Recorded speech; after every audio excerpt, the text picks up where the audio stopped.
എന്തിന് കല്യാണം കഴിച്ചത് KSRT സഞ്ചരിച്ച ഒരു യാത്രക്കാരിയാണ്? അല്ല. പിന്നെ ഞാൻ പ്രണയ വിവാഹം അങ്ങനെ നോക്കി കഴിഞ്ഞാൽ ഒരുപാട് കല്യാണം കഴിക്കുന്നവര്. അതെ കല്യാണം കഴിച്ച് അല്ലേ? ഒന്നും പറയാനില്ല.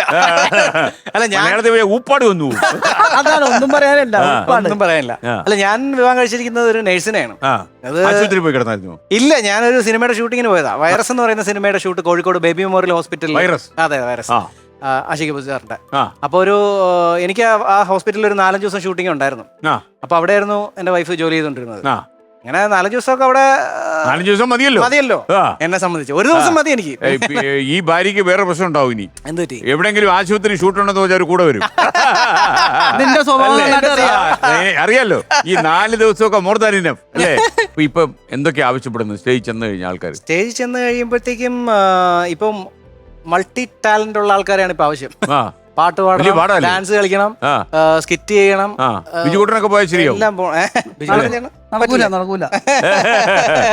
അപ്പൊ ഇങ്ങനെ എല്ലാ ഐറ്റവും കയ്യിലുള്ളവർക്കാണ് സാധ്യത കൂടുതൽ. അതുകൊണ്ട് ഇച്ചിരി പാടാണ് ഇപ്പൊ. സ്റ്റേജ് പ്രോഗ്രാമുകളൊക്കെ കുറവാണ്. അതല്ല, മണിയൊക്കെ ചെയ്തു വെച്ചിട്ടുള്ള കാര്യമുണ്ട്. ഈ ആളിന്റെ ഇടയിൽ ഇറങ്ങുക വലിയ അപകടം പിടിച്ച പണിയാ. ചില മുട്ടുചേറ്റ കുത്തു വരും. ഇത് നമ്മള് ദുബായിലൊരു ഷോയിന് ഞാൻ പോയപ്പോഴേ അന്ന് ഈ നമ്മള് സിനിമ ഭയങ്കര ഹിറ്റായിട്ട് ഇങ്ങനെയായിരുന്നു. അപ്പൊ അതിനകത്തൊരു രാക്ഷസി എന്ന് പറഞ്ഞ പാട്ടുണ്ട്. അപ്പൊ അതിനകത്ത് രാക്ഷസിയായിട്ട് വന്നൊരു സംഭവം ഉണ്ട്. അപ്പൊ ഈ പാട്ട് പാടുമ്പോ ഞാൻ ഈ രാക്ഷസിയുടെ മാസ്കും വെച്ചിട്ട് ഒന്നും കാണാൻ പറ്റില്ല. കുറെ മാലയിട്ട് കറുത്ത ലോഹയൊക്കെ ഇട്ടിട്ട് ഏറ്റവും ബാക്കിൽ നിന്ന് വരണം, കളിച്ച് ഇങ്ങനെ വരണം. അപ്പൊ ഇവര് തന്നെ ഇപ്പൊ ഒരു സ്റ്റേജിൽ കണ്ട ആൾക്കാർ തന്നെ ചിലപ്പോ നല്ലതാണെങ്കിൽ 2ാമത്തെ സ്റ്റേജിലും വരും, 3ാമത്തെ സ്റ്റേജിലും വരും, നല്ല പരിപാടിയാണെങ്കിൽ. അപ്പൊ എല്ലാ ദിവസവും എന്നെ കേട്ടിട പാവാടം പിടിച്ച് വലിക്കും. ഞാനിങ്ങനെ രാക്ഷസിയാണ്. അപ്പൊ ഭയങ്കര ചൂടാണല്ലോ. ഇതിന്റെ അകത്ത് മൊത്തം ഉള്ളിൽ കയറി നിൽക്കണേ ഞാൻ. അപ്പൊ ഒരു ദിവസം ഒരു 3ാമത്തെ സ്റ്റേജ് വന്നപ്പോ ഒരാള് കേറി പാട്ട് തുടങ്ങിയപ്പോഴേക്കും എന്നെ ഇങ്ങനെ വലിച്ചു പുറയിലോട്ട് പോയി. എനിക്കൊന്നും മിണ്ടാൻ പറ്റില്ല, ഒച്ചയിടുന്ന കേൾക്കൂല. അപ്പൊ പുള്ളി പറയാണ്, എന്റെ മോൻ എന്ത് കണ്ടിട്ട് വീട്ടിൽ കിടന്ന് ഉറങ്ങിയിട്ടില്ല, ഞാനൊന്ന് വിടുകയെന്ന് പറഞ്ഞു. ആ പാട്ടിന് കയറാൻ പറ്റില്ല. അവസാനം ഞാൻ കോസ്റ്റ്യൂമൊക്കെ കൂട്ടി പൊതിഞ്ഞിട്ട് സ്റ്റേജിന്റെ ബാക്കി കൂടെ കയറി വന്നു. ഞാൻ ഈ പരിപാടിക്കില്ലെന്ന് പറഞ്ഞു. എനിക്ക് ഇതുപോലെ അനുഭവം ഉണ്ടായി സാർ. ഞാൻ ഈ സ്റ്റേജിൽ കുടിയന്റെ സ്കിറ്റ് കളിക്കും. അപ്പൊ നമ്മള് ഓഡിയൻസിന്റെ ഇടയിൽ നിന്നാണ് വരുന്നത്. ഞാൻ വർക്കല എവിടെ ഏതോ ഒരു ക്ഷേത്രത്തിൽ പണ്ട് പ്രോഗ്രാം ചെയ്തപ്പോൾ, പണ്ട് തുടക്ക മിമിക്രി ട്രൂപ്പ് സാരഥി എന്ന് പറയുന്ന ട്രൂപ്പ് ചെയ്യുന്ന സമയത്താണ്. അപ്പോൾ ഓഡിയൻസിന്റെ ഇടയിൽ നിന്ന് ഞാൻ വരാൻ വേണ്ടി വെയിറ്റ് ചെയ്ത് അങ്ങ് ദൂരെ നിൽക്കുക ഞാൻ. ഞാൻ അലമ്പ് തുടങ്ങിയപ്പോൾ ഇവർ വിചാരിച്ച് ഏതോ ഒറിജിനൽ കുടിയനാണെന്ന്. എന്നെ വിടുന്നില്ല. ഞാൻ അങ്ങോട്ട് പോയാലേ സ്കിറ്റ് കളിക്ക് ബാക്കി കൊണ്ടുപോകാൻ പറ്റുള്ളൂ. അങ്ങനെ കുറെ നേരം എന്നെ പിടിച്ചു വെച്ചിരുന്നാ മതി. ഞാൻ പറഞ്ഞു, ചേട്ടാ ഞാൻ ഇതിലുള്ളതാണ്, മിണ്ടാണ്ടിരടാ അവിടെ അടിച്ചിട്ട്. പക്ഷെ എനിക്ക് അതിനകത്തൊരു ഗുണം ഉണ്ടായിരുന്നട്ടാ. ഈ നമുക്ക് പ്രോഗ്രാം ഇല്ലാത്തപ്പോ ഒരു 3-4 ദിവസങ്ങളൊക്കെ ഗ്യാപ്പ് കിട്ടുമല്ലോ.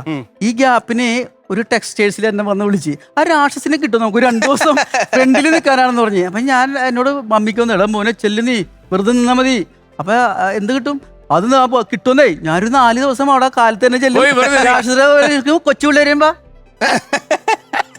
ഇതിനെ കാണിക്കും, കളിപ്പിച്ച് പോരാൻ നേരത്ത് നല്ല ഗിഫ്റ്റ്. ഉള്ളിലൊരു ജീവനുള്ള സാധനം അവർക്ക് അറിയാമോ? അത് എന്നെ കാണിച്ചിട്ടൊന്നുമില്ല അവര്. അതിന്റെ ഉള്ളിൽ എന്താണെന്ന് അറിയില്ല. പിള്ളേരെ ഒന്ന് കൊഞ്ചിക്കുക, ഒന്ന് കുത്തി നോക്കുന്നു, പേടിപ്പിക്കുക. ചില പിള്ളേരുണ്ടല്ലോ, ചില പിള്ളേര് അവരുടെ കയ്യില് ഐസ്ക്രീം ഒക്കെ തിന്നാ മറ്റേ കുഴലൊക്കെ ഉണ്ടല്ലോ, അതൊക്കെ ഇട്ട് കുത്തും.